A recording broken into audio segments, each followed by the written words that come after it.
Hier haben wir den Joe mit einem Pincho del Pollo. Das soll der beste Chicken der Welt sein.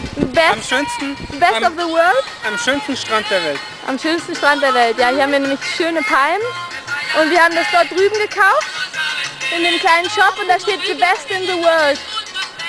Pincho de Pollo, the best in the world. Und jetzt haben wir 2 Wasser gekauft und ein Pincho de Pollo für 3,75 $ und genießen das jetzt hier an dieser schönen Bucht. Wir haben nämlich riesen Hunger. Überall schwimmen Fische herum. So groß war einer.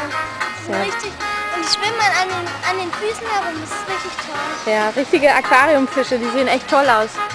Also, buon approvecho.